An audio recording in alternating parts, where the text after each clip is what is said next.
Ito na yung huling kausap ko na sa'yo, magpapaalam na ako. Yung magandang araw po sa ating lahat mga amigo. Kumusta po kayong lahat? Nandito naman po si Kuya Raul at ngayong araw po ay gusto ko lang meron kasi nag-comment dito sa pinapagawa nating bahay. Ang sabi niya ganun, magbawas ka ng sopa sa living room. Malaki na po ang bahay nyo pero nagbumukhang masikip dahil po sa dami ng sopa. Isang L-shape lang po at isang accent chair lang po. Okay na yan.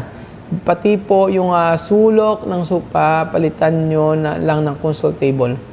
Yung ibang sopa nyo, ilagay nyo na lang po sa kwarto. So, sige po, iaano po natin yung inyong komentaryo. Check po natin kung po pwedeng ganoon ang gawin natin para mas maging maluwag po yung ating bahay. So, titingnan natin kung anong okay na para mas maging maluwag. Actually, ayan nga siya.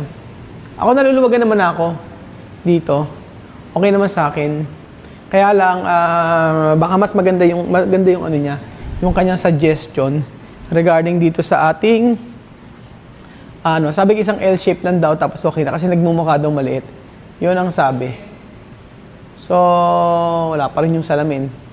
In order na, sabi ngayon daw dadating eh. So, yun po ang sabi sa atin. Mas maganda yung tama naman din, meron kasing nagko-comment na minsan dapat pakinggan din, especially pagdating dito sa bahay. Ngunit kapag po hindi ko talaga gusto at okay naman, hinayaan ko na lang, ganun po. Pero ang ganda rin po kasi ng mga comment ninyo tungkol po dito. Kasi open tayo sa ganyan para at least kung baka mas okay nga naman yun, di ba?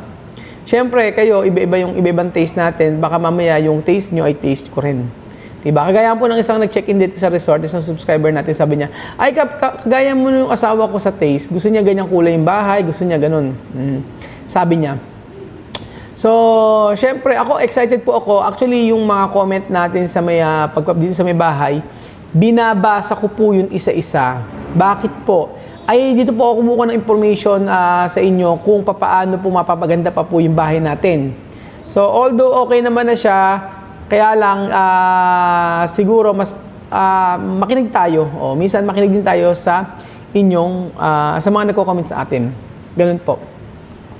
Tapos po pala mga amigo, ito po ako humihingi ng paumanhin sa inyo about po dun sa may video po na kung saan ay yung meron, di ba, nanghihingi ng tulong si Wesley sa akin.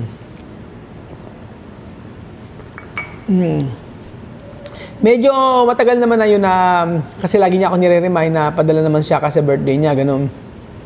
Hindi malaki yung hinihingi ng bata at sabi nga ay pang birthday. Actually, kung natuloy yung birthday niya dito sa Pilipinas, bongga yung birthday niya. Ganun po yung totoo. At never kasi mag-birthday dito na talagang naghanda. So, nanghingi ng 1,500 which is hindi naman siya kalakihan. Ngunit syempre, para sa atin ay iba-iba yung comment about dito.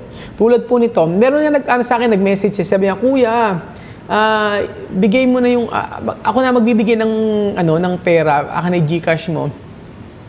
At ako na magbibigay kay Wesley ng pera para hindi ka na magbigay. Sabi ko, naku ate, wag na po, okay na po, kaya ko na po.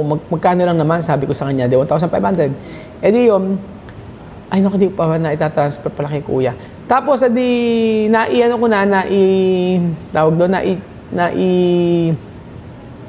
kagabi po, mga amigo, ay tinransfer ko yung pera sa kay Kabayan para po, doon nga po, ano ginagawa nila? Naglilinis, nag-aayos-ayos sila roon. O yun. Ganun po, mga amigo, naglilinis, nag-aayos sila din, tsaka si Benjen doon. Di ngayon, para sa akin naman, okay lang. Pinadala ko ng 1,500. Tapos, ang comment lang ayun nga, okay naman din kasi sabi ko ng gabi, nung gabi kasi tumawag ako, after niya kasi makuha yung pera, hindi na, 2 días to amigo no mandar. Ha? Dos días. Cuánto sin comer? Tinatanong ko kasi. Sabi niya kasi sin comer, hindi raw siya kumakain. Ngayon sabi ko, gaano ka nakatagal na hindi kumakain? Sabi niya, 2 days na raw siyang hindi kumakain. Tapos sabi niya,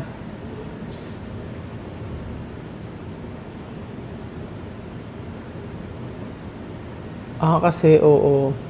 Hindi ko, tinatanong ko kailan siya nagpunta dun sa nanay niya, ganun. Ang dami kong mga tinatanong-tanong pero hindi sumasagot ng maayos. Sabi ko, hindi ka sumasagot ng maayos. So, hindi siya sumasagot ng maayos sa mga tanong ko.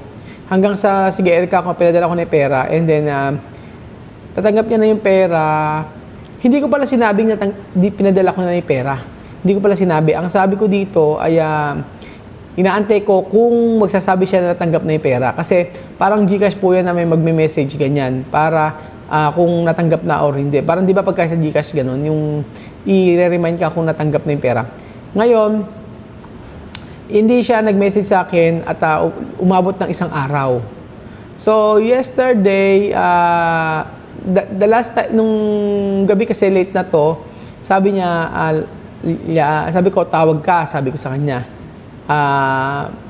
Yo mandado. Pero hindi nga siya nag-reply. Tapos, nakuha mo na ba? Tapos sabi niya, si.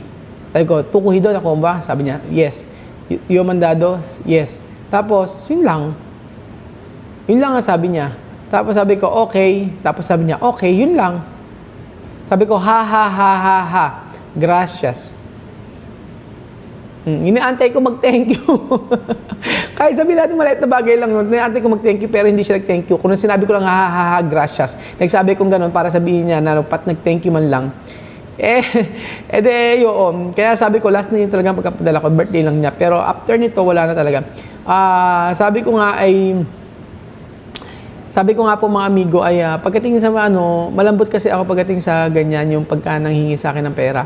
Ibibigay ko, walang problema sa akin. Yun po ang totoo. Pero base sa aking obserbasyon ay dapat na talaga tigilan at yun na talaga yung huling pagpapadala ko. Yun ay promise ko talaga sa sarili ko na kahit na mag-emote ay hindi ako magpapadala. Yun na lang po. So, tapos sabi niya gano'n, nagbasa ako ng comment, sabing gano'n.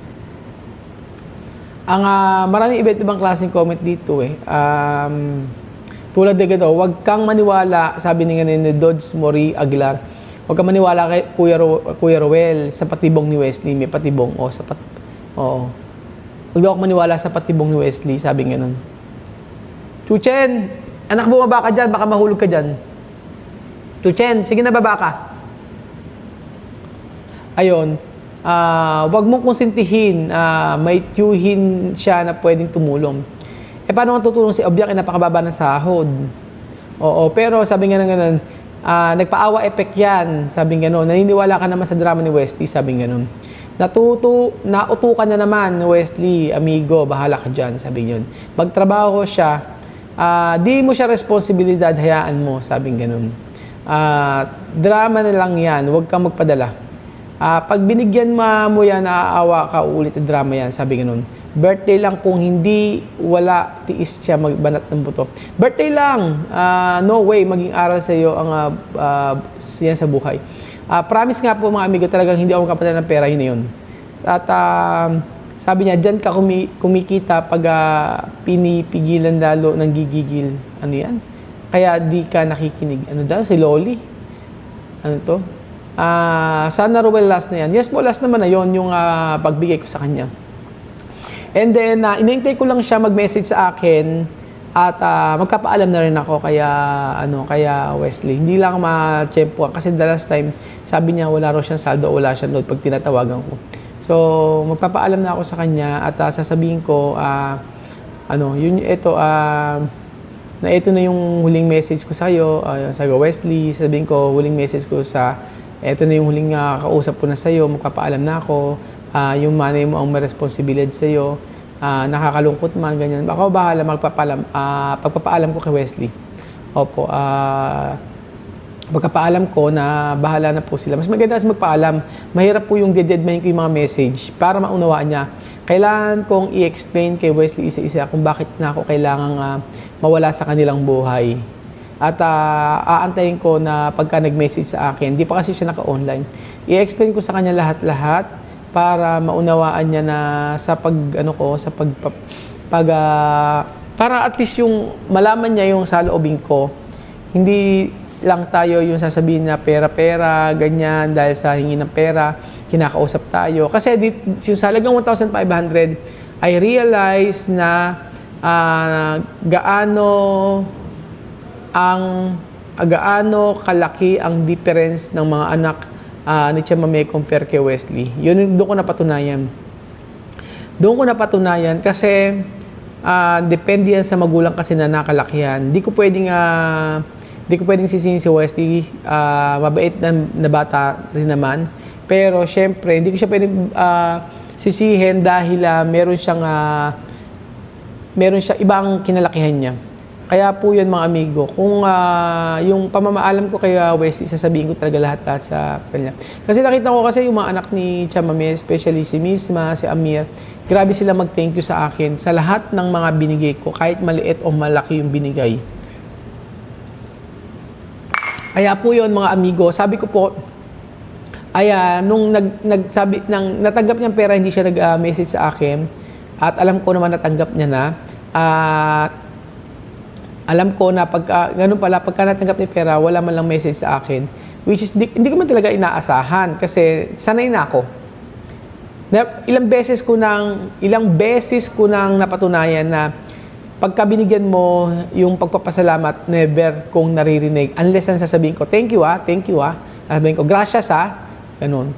Di ba tayo masarap pakiramdam marinig mo yung salita na thank you kahit na malaki o maliit yung bagay na binigay mo. Kasi sa kanya parang hirap siyang mag-admit ng mali, hirap siyang mag-thank you, hirap siyang mag-sorry, at hirap siya na pagka may kailangan, tsaka lang Pero lalo na yung pagsasorry, hirap na hirap siyang mag-sorry. Yun totoo. Kasi nung time na nandito siya sa Pilipinas, yung time na nagalit ako, hindi siya lumalabas, matagas siya. Hindi lumalabas ng kwarto, sa bahay lang, gano'n. Tapos hindi siya kakain, ganyan. Tapos hindi rin siya makakatagal, kakausapan din niya ako. Kaya sabi ko, na-realize ko na siguro baka kailangan itong bata na ito na ako talaga ang mag-alaga para maituro kong tamang ganito. Pero yun nga, ang na-realize ko kasi is hindi iba yung kinalakihan niya, kaya hindi niya ginagawa yon.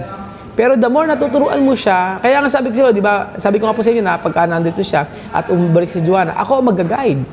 Ako tuturo ko sa kanya tamang ugali, tamang asal. Ganoon. Bukod sa sensitive, di ba, maramdamin, never mag-accept ng pagkakamali, yun. Pero kapag pinaliwanag ko na sa kanya, nandun na, lumalambot na yung puso niya, sabi niya, sorry, ganyan. Sabi ko nga po sa inyo, depende yan sa taong nakalakihan at nakasama. Kaya ako, para sa akin, nanghinayang lang ako kasi kung siya ay naiwan dito, maiga-guide ko siya ng tama, especially sa kanyang pag-uugali. Dahil unang-una, hindi ko siya pwedeng husgahan at hindi ko siya pwedeng sabihin na ganito ka, yung mawawala na ako ng gana or ganun.